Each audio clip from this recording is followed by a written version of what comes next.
Salam sejahtera, terima kasih karena bersama dengan saya di Nazilin Unity Channel. Akhirnya SPRM umum lagi keputusan muktamad berkait dengan skandal rasuah Sabah. Hari ini Azam Baki menyatakan bahwa mereka SPRM mengulangi janji akan menyiasat secara adil dan telus. SPRM, Suruhanjaya Pencegahan Rasuah Malaysia hari ini mengulangi jaminannya untuk menjalankan siasatan secara adil dan telus terhadap skandal rasuah yang melibatkan pemimpin-pemimpin negeri Sabah. Kata beliau, seperti yang saya katakan, siasatan sedang dijalankan dan kami akan menyiasat secara adil dan profesional, kata Ketua Pesuruhjaya SPRM Azam Baki melalui mesej ringkas pagi tadi. Bagaimanapun, dia enggan memberikan ulasan lanjut apabila ditanya lebih terperinci mengenai siasatan tersebut. Malaysia kini menghubungi Azam untuk mendapatkan maklum balasnya terhadap tekanan yang semakin meningkat daripada pelbagai pihak, termasuk parti politik yang mahu pihak berkuasa mengambil tindakan terhadap dakwaan rasuah membabitkan beberapa adun Sabah. Mereka didakwa menerima suapan untuk menyokong permohonan lesen prospek perlombongan. Pada Selasa lalu, seorang pemberi maklumat telah mendedahkan 7 video yang mengaitkan beberapa adun Sabah dalam perbincangan berkaitan rasuah sebagai pertukaran untuk menyokong permohonan lesen prospek sumber mineral oleh pemberi maklumat itu. Pendedahan ini menyusul selepas 4 video lain yang didakwa memaparkan perbincangan tersebut didedahkan beberapa bulan lalu. Dengan 2 daripada klip itu tidak lengkap. Susulan itu, Ketua Pemuda UMNO Dr. Muhammad Akmal Saleh menggesa SPRM untuk menjelaskan status siasatan termasuk siapa sebenarnya yang disiasat, sama ada adun yang terlibat, pemberi maklumat atau kedua-duanya. Dia juga mencadangkan agar Ketua Menteri Sabah Haji Jinor meletakkan jawatan sementara jika SPRM mendapati dakwaan rasuah terhadapnya atau anggota pentadbirannya itu mempunyai asas. Warisan Sabah, sebuah parti pembangkang di Sabah, juga turut mendesak agar SPRM menahan individu-individu yang terlibat bagi memudahkan siasatan. Namun demikian, selepas Akmal Saleh meminta supaya Haji Jinor meletakkan jawatan, UMNO pula terkena terpalit balik apabila beberapa netizen dan juga para penyokong GRS mahu supaya Akmal Saleh bercermin dulu.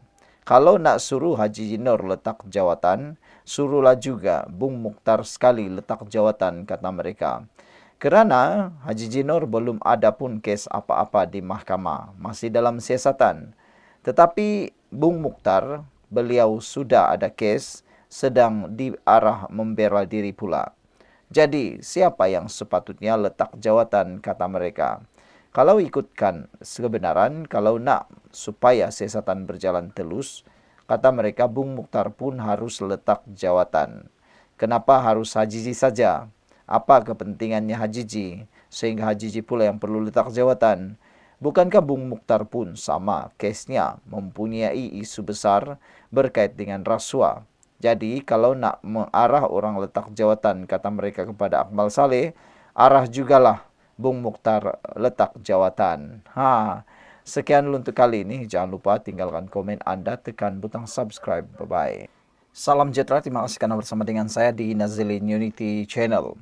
Hari ini kita dikejutkan dengan perjumpaan Anwar Ibrahim dengan Haji Jinor dan beberapa adun di Sabah. Apakah ini ada kaitan dengan skandal rasuah yang melanda Sabah sekarang ini? Dan persoalannya ialah, apa agak-agak isi dalam perjumpaan mesyuarat antara Haji Anwar dan adun-adun itu? Adakah antara pengisiannya ialah melibatkan pembubaran Dewan Undangan Negeri Sabah, dan adakah ia juga adalah siasatan secara peribadi atau pertanyaan daripada Anwar Ibrahim berkait dengan isu skandal rasuah berkait dengan Sabah? Ataukah Perjumpaan itu tiada kena-mengena dengan semua yang disebutkan sebentar tadi. Mungkin perjumpaan itu hanyalah untuk membincangkan proyek pembangunan di Sabah. Tiada seorang pun yang tahu. Hari ini, Perdana Menteri Anwar Ibrahim mengadakan pertemuan dengan Ketua Menteri Sabah Haji Jinor dan dua adun negeri itu ketika dakwaan skandal rasuah terus menjadi perhatian di negara ini. Menteri Keuangan Sabah, Masidi Manjun, mengesahkan pertemuan itu berlangsung di Putrajaya. Sebelum itu, dia dihubungi Malaysia kini untuk mendapatkan komennya mengenai gambar tersebut. Pertemuan tersebut. Dalam gambar berkenan, kelihatan Masidi bersama Anwar dan Haji Ji, Menteri Sains, Teknologi dan Inovasi Sabah, Arifin Arif. Sekadar pertemuan rutin biasa, kata Masidi ketika ditanya mengenai butiran perjumpaan berkenan. Apabila disoal jika isu video dakwaan rasuah dibangkitkan, Masidi membalas, ia hanya pertemuan biasa. Menjelaskan lebih lanjut, Masidi berkata selain dari dirinya, Haji Ji dan Arifin ada lagi ramai yang menyertai pertemuan tersebut, termasuk wakil dari Kementerian Kerajaan Persekutuan. Malaysia kini telah menghubungi Arifin dan pejabat Perdana Menteri untuk mendapatkan ulasan mereka. Untuk rekod, Masidi adalah seorang daripada ahli politik Sabah yang terkait dengan dakwaan rasuah baru-baru ini.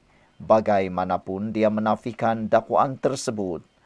Masidi malah menemui Suruhanjaya SPRM secara sukarela pada 3 Disember lalu untuk memberi keterangan ekoran pendedahan melalui video berkenan.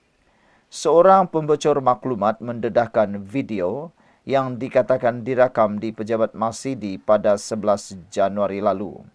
Melalui rakaman tersebut kelihatan dia berbual dengan Menteri Terbabit serta pembantunya mengenai dakwaan rasuah RM300,000.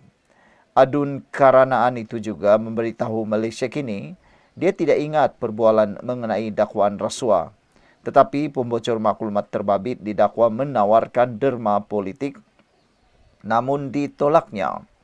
Ahli perniagaan yang menjadi pembocor maklumat itu mengeluarkan 7 rakaman penuh perbincangannya selepas membocorkan klip suntingan yang melibatkan 7 adun Sabah dan Haji Ji. Pada 4 Disember lalu, Haji Ji sekali lagi menolak dakwaan. Dia terlibat dengan rasuah dan pendedahan itu dianggap sebagai cubaan untuk menggugat kestabilan kerajaan Sabah selain mencemarkan nama baiknya. Anwar pula setakat ini belum memberikan reaksi terhadap video terbaru itu. Namun sebelum ini menegaskan bahawa tiada sebarang perlindungan diberikan terhadap siasatan SPRM.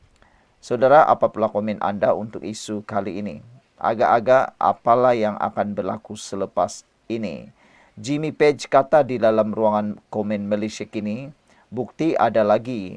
Bagaimana Perdana Menteri yang ke-10? 6 kerusi itu. Looks like only PKR, DAP and UMNO left in Sabah, katanya. Orang bersatu jadi KM. Lalang, kata E1976. Sekian untuk kali ini. Jangan lupa tinggalkan komen anda.